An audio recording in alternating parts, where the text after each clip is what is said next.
Spoštovane in spoštovani, naj vas na ta mrzel dan toplo pozdravim pred Muzejem novejše zgodovine Slovenije na prvem odprtju mednarodne potujoče razstave Identiteta na prepihu. Ker gre za mednarodno razstavo in so tudi gostje večjezični, bomo nekoliko preklapljali tekom odprtja med slovenščino in angleščino. Prevode govorov pa lahko najdete na spletni strani identityontheline.eu. Dear sirs and madams, warmly welcome to the National Museum of Contemporary History in Ljubljana on this cold day at the first opening of the international traveling exhibition Identity on the Line. As this is an international exhibition and the guests are also multilingual, we will switch slightly between Slovene and English during the opening. We are extremely happy to be able to greet in our midst a representative from the Ministry of Culture of Republic of Slovenia and high guests representatives of embassies. We would also like to greet all of you who follow us live on YouTube. Izjemno veseli smo, da lahko v naši sredi pozdravimo predstavnico iz Ministrstva za kulturo Republike Slovenije in visoke goste, predstavnike veleposlaništev. Vsekakor pa voščimo pozdrave tudi vsem, ki nas v živo spremljate prek YouTuba. Razstavo, ki jo danes odpiramo, govori o fizičnih premikih, migracijskih procesih, ki so se odvijali v dvajsetem stoletju v Evropi in oblikovali identitete milijonov ljudi. Nastala je v sklopu evropskega projekta Identity on the Line, Identiteta na prepihu.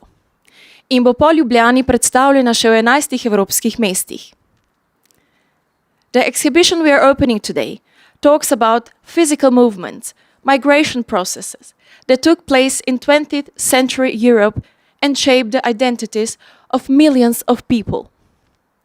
It was created as part of European project Identity on the Line, and will be presented in 11 more European cities after Ljubljana. Therefore, I hand over the floor to the director of the Museum of Recent History of Slovenia, Dr. Jože Dežman. Besedo torej predajam direktorju Muzeja novejše zgodovine Slovenije, dr. Jožetu Dežmanu.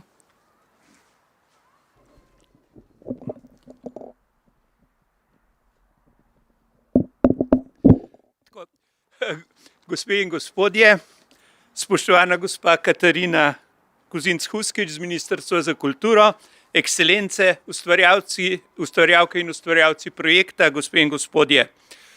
Raznolikim podobam gospodstva, premoči, vzvišenosti, več vrednosti se človeštvo ne zna izogniti. Spopadi za oblast, vero, posest, ideologijo so naš večni spremljevalec.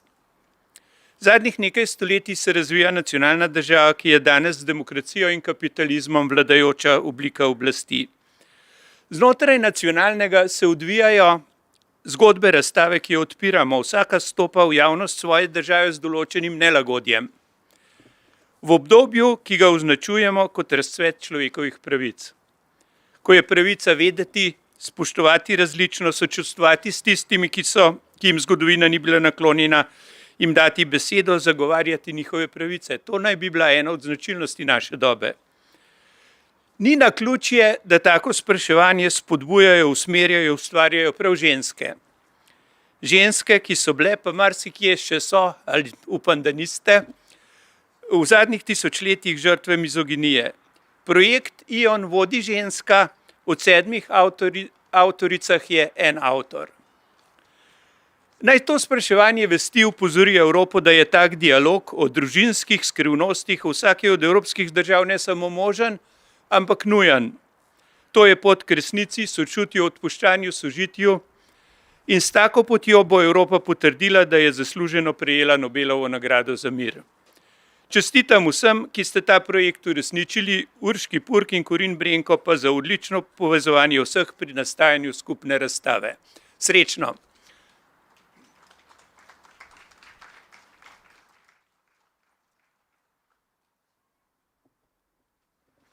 Najlepša hvala, dr. Dežman. Thank you very much, Dr. Dežman. O razstavi in procesu dela bosta govorili kustosinji razstave, Urška Purg in Korin Brenko. Exhibition curators Urška Purg in Korin Brenko will introduce us to the exhibition and production process. Izvolita.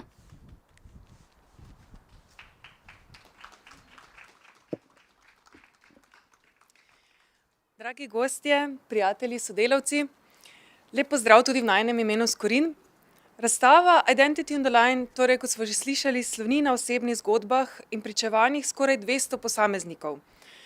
Posameznikov, ki so nam zaupali svoje osebne zgodbe in izkušnje in nam dovolili vpogled nemalokrat v boleče in globoke skrivnosti. Naslanjajoč se na podobne pristope in izhodišča smo muzejske in univerzitetne ustanove iz Slovenije, Hrvaške, Švedske, Norveške, Danske, Poljske in Litve raziskovali migracijske procese, ki so zaznamovali zgodovino posameznih držav. Muzej Vest-Agder na Norveškem je preučeval zamolčane zgodbe in družinske skrivnosti po drugi svetovni vojni, s posebnim poudarkom na ženskah, ki so imele romantične odnose z nemškimi vojaki in na vplivih tovrstnih razmerij na njihove otroke in vnuke.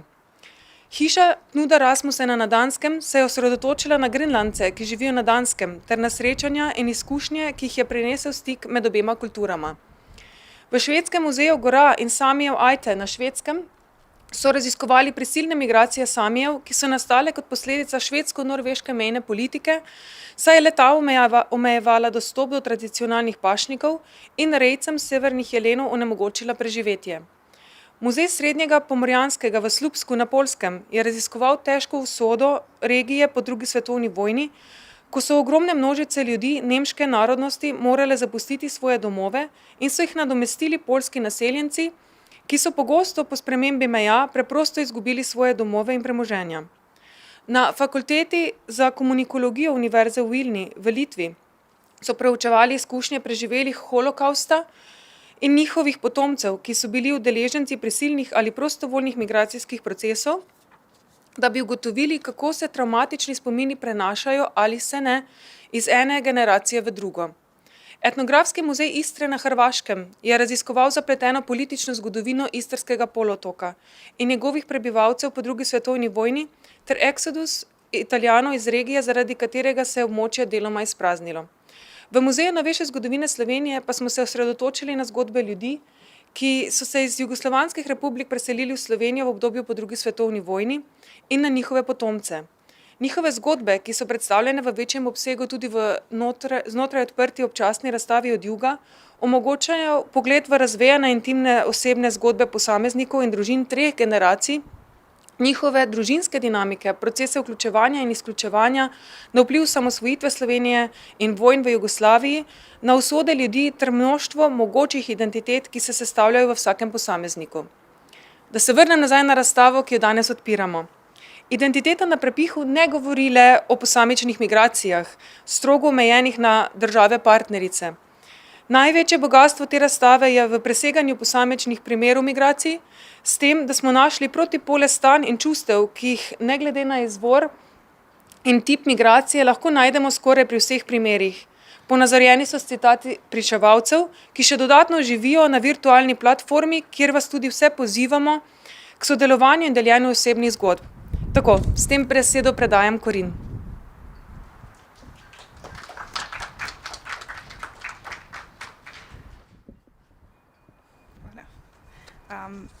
Dear distinguished guests, friends, colleagues, when we started the Identity on the Line project in 2019, we knew we wanted to explore submerged and often silent stories and bring them to the forefront.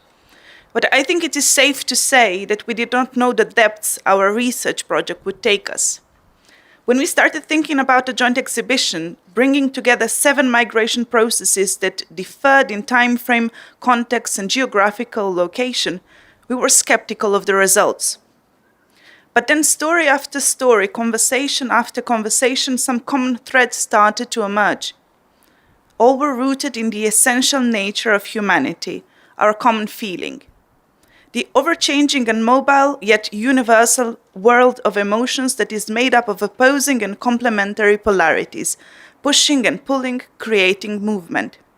We move between home and away, belonging and alienation, silence and openness, resilience and vulnerability, injustice and reconciliation. As our team lead, Dr. Katrin Pabst from the Vest-Agder Museum in Norway wrote, finding one's identity somewhere between these poles is demanding and requires the ability to constantly change and adjust. Two abilities that underscore our human existence. When the COVID pandemic struck, these were the abilities that were also tested the most. We needed to adapt and fast to the changing circumstances. What was initially planned as a traditional indoor exhibition became the hybrid one you see today. Designed as an outdoor installation, the exhibition lives both outside as a physical entity as well as online, as it aims to safely transcend the restriction brought on by the health emergency to bring this common humane narrative to a broader public. Today, as we're finally ready to cut the ribbon on the first of 11 openings of the joint exhibition, we can look back with pride mixed with deep gratitude to all those 178 individuals who put their trust in us and shared their stories. Intimate, painful and joyful, full of hard-fought achievements, thoughtful considerations, solidarity and empathy. I would therefore like to thank Fania, Elin Anna, Dragica, Lidia, Jolanta, Egidio, Maria Grazia, Marina, Giulia and Walter, Thomas, Amra, Boris, Anders, Luigi, Naya, Clara Sophie, Fiona, Dita, Joanna, Bella, Sandra, Naya, Renata, Fruma, Vita, Maria, Irena, Barbara, Giuseppina, Eva, Bjorn, Mikael, Dragan, Juliana, Per, Jan, and all our informants who wish to remain anonymous. I would also like to take a moment to thank our colleagues who are here with us today and some who have joined us online. So thank you, Katrin Pabst, Gunhild Obi, Søren Jensen, Ivalu Olsvik, Elina Nigord, Maržena Mazur, Katarzyna Maciejewska, Dorota Čeholevska, Neringa Latvitje, Donata Armakauskajtje, Dr. Lidija Nikočević, Tamara Nikolić-Đerić, Maria Paula Arenas Henriquez, and also Dr. Kaja Širok and Izen van Niekerk. And I'd like also to thank the museum for its support and the designers from the TAC Collective who, along with RPS Studio, have brought our ideas into existence. And thank you, dear guests, who have decided to be here today instead of enjoying a nice cup of warm tea somewhere more cozy. Thank you.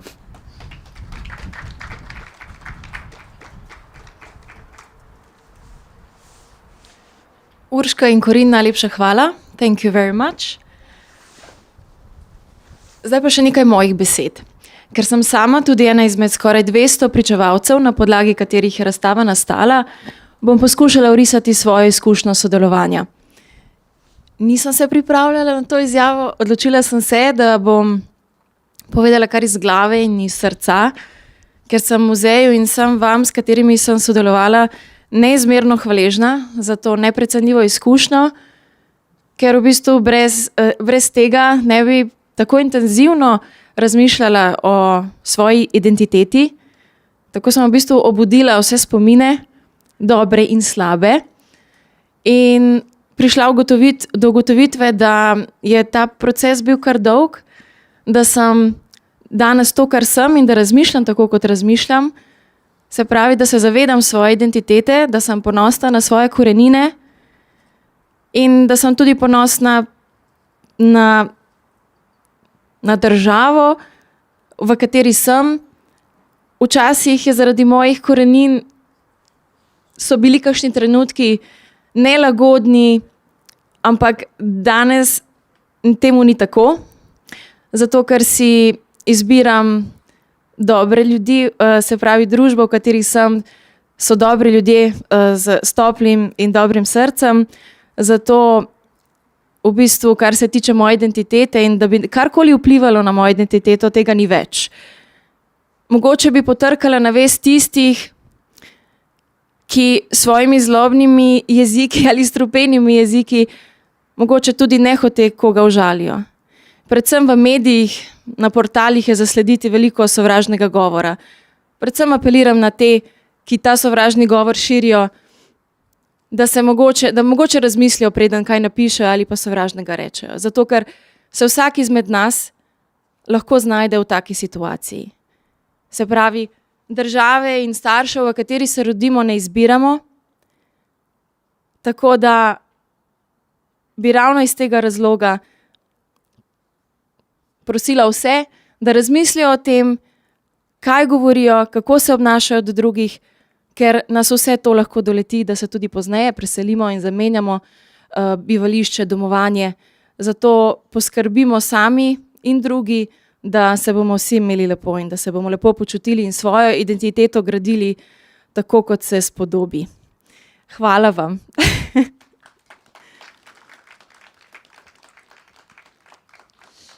Naprej pa k besedi vabim gospo Katarino Kozinc-Huskič, podsekretarko, ki je danes v funkciji vodje službe za evropske zadeve in mednarodno sodelovanje na Ministrstvu za kulturo Republike Slovenije. I invite Mrs. Katarina Kozinc-Huskič, Undersecretary who is representing the head of the Service for European Affairs and International Cooperation at the Ministry of Culture of the Republic of Slovenia, to share a few thoughts. Izvolite.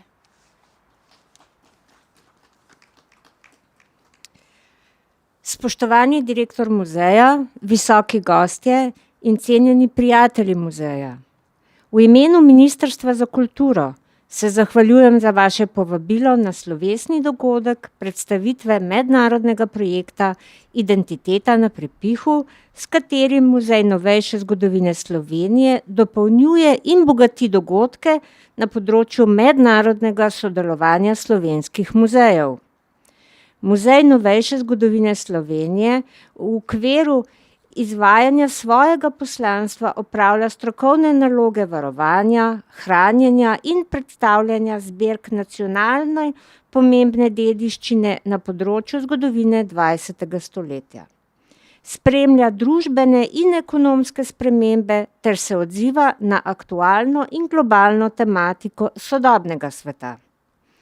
Ohranjanje spominov in spremljanje globalnih procesov v sodobnem svetu strokovno nadgrajuje tudi v sodelovanju z inštitucijami in posamezniki v tujini. Rezultati sodelovanja se kažejo v uspešnem izvajanju vsebin in projektov sofinanciranih iz evropskih sredstev. Aktivno sodeluje z izmenjavo in povezovanjem strokovnih znanj, vključno z mobilnostjo muzejskih zbirk, in se kaže tudi v mednarodnem projektu Identiteta na prepihu, ki ga finančno podpira program Evropske unije v okviru Ustvarjalne Evrope. Obsežen projekt je rezultat strokovnega dela zaposlenih v muzeju, ki namenjajo skrb za ohranjanje nesnovne kulturne dediščine, ki obsega zbiranje, dokumentiranje, varovanje in ohranjanje pričevanj in zgodb ljudi. Zgodb, ki beležijo dogodke časa, prostora, gospodarskih in družbenih okoliščin. Zgodb, ki se dotaknejo naših čustev in razmišljanj o poteh življenja, o naši preteklosti, sedanjosti in prihodnosti. Zaradi raznolikosti narave in obsega dela so v muzeju v zadnjih desetletjih postali aktivni, navzven odprta inštitucija, in vsi muzeji se odzivajo na družbene spremembe, tako tudi naš. Njihov odziv se kaže z odpiranjem in dostopnostjo zbirk in vsebin tako odraslim, mladim, otrokom in družinam. Dostopnost se kaže preko razstav, publikacij in vedno bolj aktivno tudi preko svetovnega spleta. Ohranjena kulturna dediščina je najbolj pomembna vrednota za izobraževanje, identiteto in razvoj naroda. Želim vam prijeten dan in se vam zahvaljujem.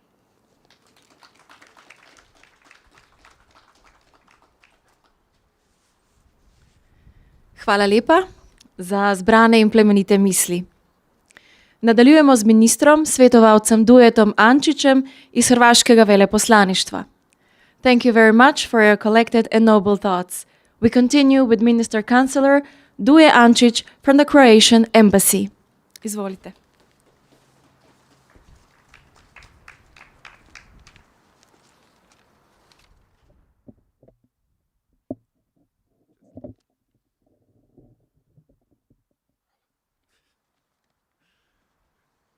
Good afternoon. Thank you. First of all, I would like to apologize for my ambassador. He couldn't be here, and he sends his regards. Thank you, dear organizers and authors, excellencies, ladies and gentlemen. Today we are witnessing a museum project that in its core has human destinies. Each of these destinies has its own story and its own truth.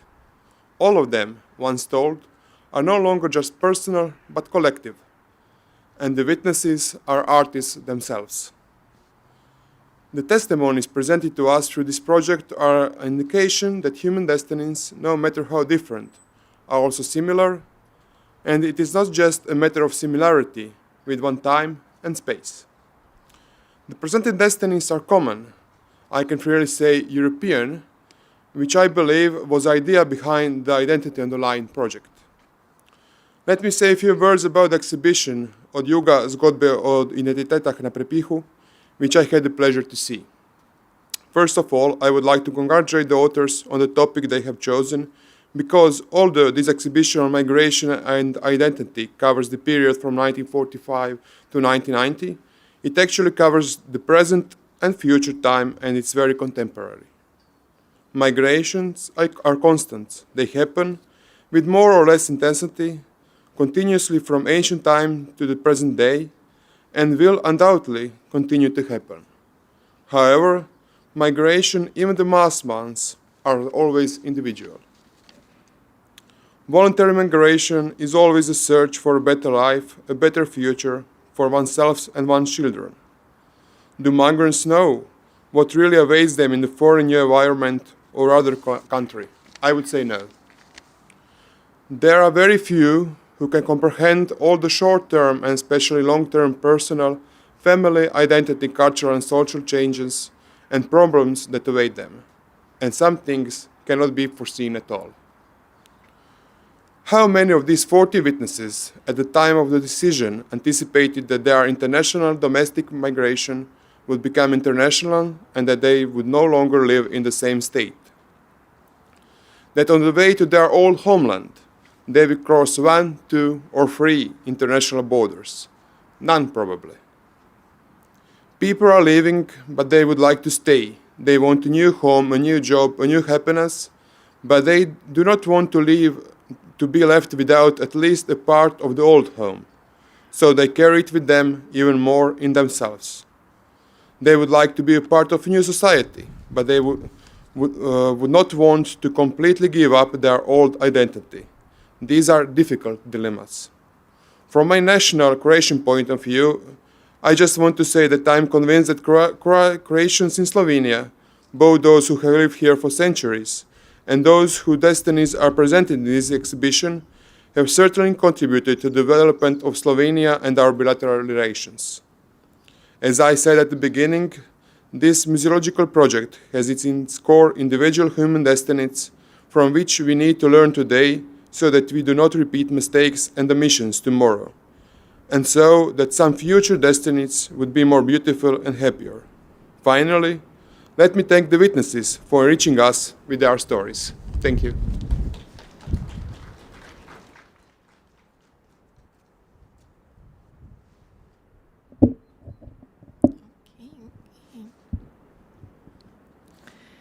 Najlepša hvala gospodu Ančiču. K mikrofonu pa vabim veleposlanika Poljske, njegovo ekscelenco Krzysztofa Olenskega. Thank you very much, Mr. Ančič. I invite the ambassador of Poland, His Excellency Krzysztof Olenski, to the microphone. Izvolite.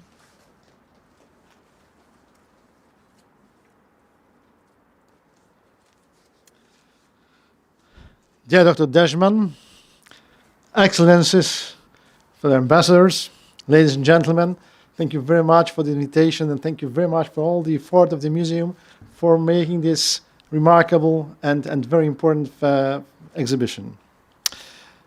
The part of the exhibition presented today in Muzej novejše zgodovine Slovenije is devoted to the resettlement that took place in Central Europe after World War II. The history of medium-sized Polish Pomeranian town, Słupsk, was used as an example. It's a Pomeranian city which was Germanized as a part of the Prussian state in the 18th and 19th century, and in the spring of 1945 occupied by Russians who voluntarily burned a part of the city, untouched by the war. From the May 1945, the Polish administration was admitted there. Then Poles from the areas of the Vilnius, Lvov and Volyn voivodeships, and people from Siberia and Kazakhstan, deported there by the Soviet from February 1940 onwards, began to be directed to Słupsk for settlement.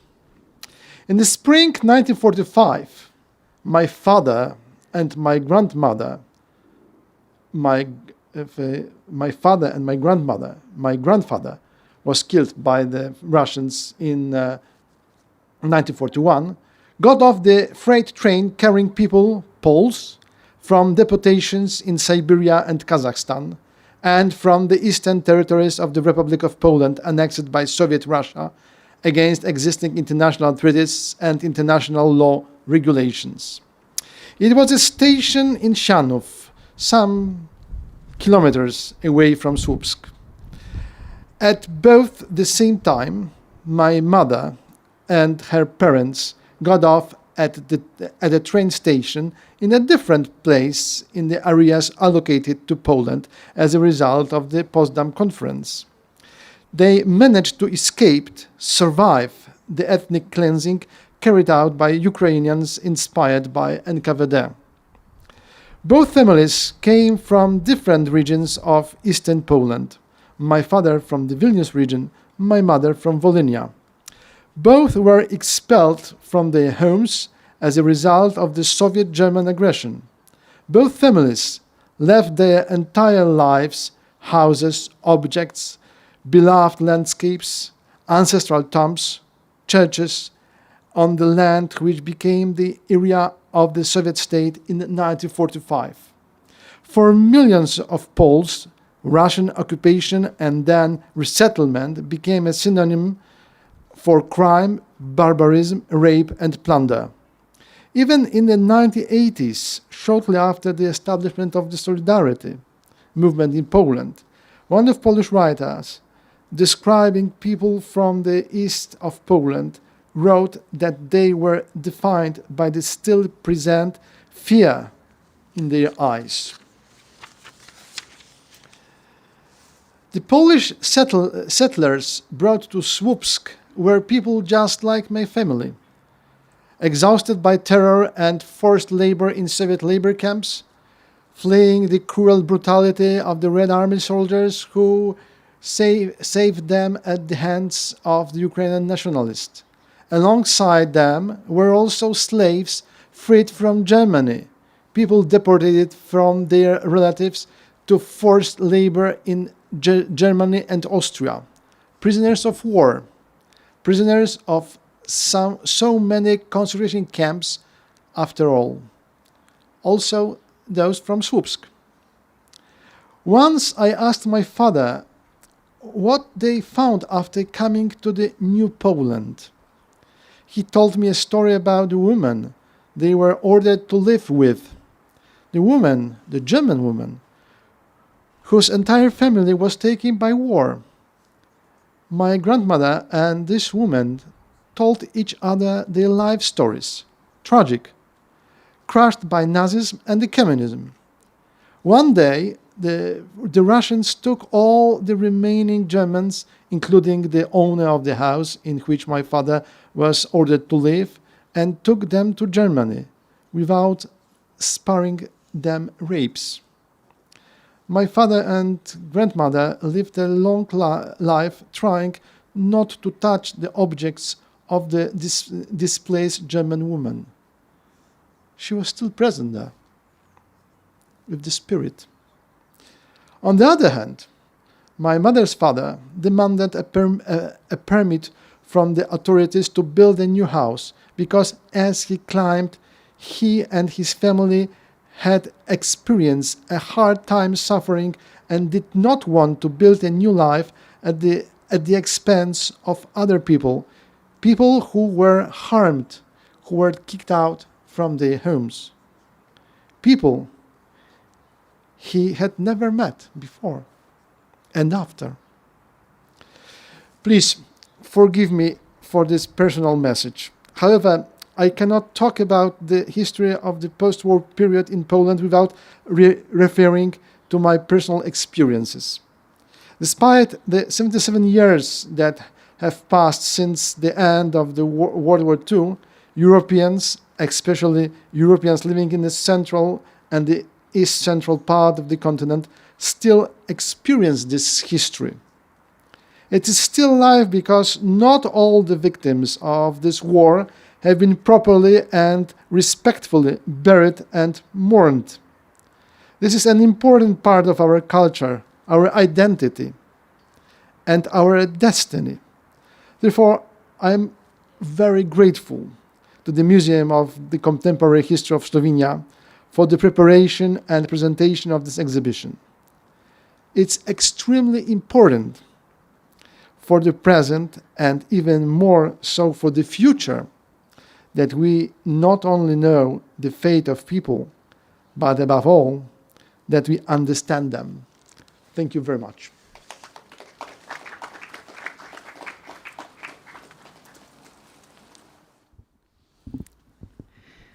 To je bila njegova ekscelenca, gospod Olenski. Nadaljujemo z nagovorom veleposlanika Švedske, njegovo ekscelenco Dagom Harteliusom. This was His Excellency, Mr. Olenski. We continue with the address by the Ambassador of Sweden, His Excellency Dag Hartelius. Izvolite. Hvala. Drage prijatelje, it's a great honor and pleasure for me to be standing here. And first of all, congratulations to the organizers and to the parties partners listed by Corinne who have made this happen and also changed it into a hybrid version, because it is indeed a very important topic. It's important for understanding the different and complex nature of our history and our societies. Sometimes you can get the impression from following the debate that migration is some new phenomenon, but as we heard already, this is something that's been here for thousands of years. It has been a prerequisite for growth and for development, but also for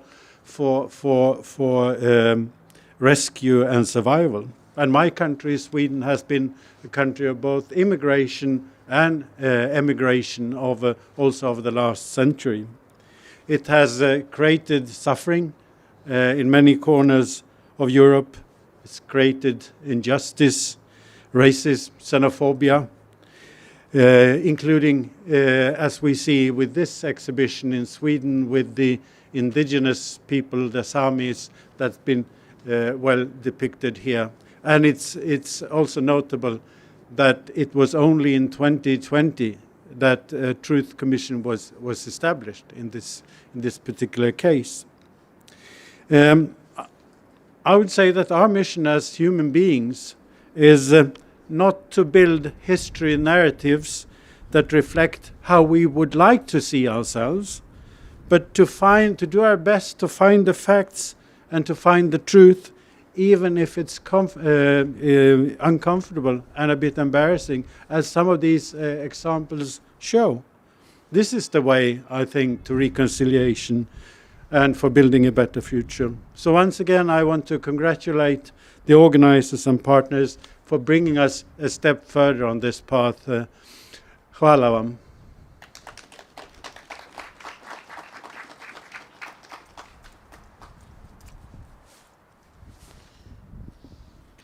Najlepša hvala. Na tem mestu pa k besedi vabim še našo zadnjo današnjo slavnostno gostjo, veleposlanico Kraljevine Norveške, njeno ekscelenco Trine Schimøen. Thank you very much. Hereby I invite our final ceremonial speaker today, Norwegian Ambassador Her Excellency Trine Schimøen, to share her thoughts. Izvolite. Thank you so much. and dear all, dear ladies and gentlemen, excellencies, I'm very pleased and honored to be here today. And I think this exhibition, The Identity on the Line, is actually a very great example of important cooperation across borders. We are talking across borders, and this is cooperation across borders. Identity is connected to places, to people, to language, to traditions, and all these aspects shape us and determine who we are. And we know, well, of course, individual stories may belong to people from faraway countries, but through them, we might recognize our own very personal history and indeed identity. The Norwegian Vest-Agder Museum is the lead partner of the Identity on the Line project. The slogan of this museum is, "We are telling your stories." And I think that in this project, this museum gives us the previously untold stories, like the others do as well, the family secrets from World War II.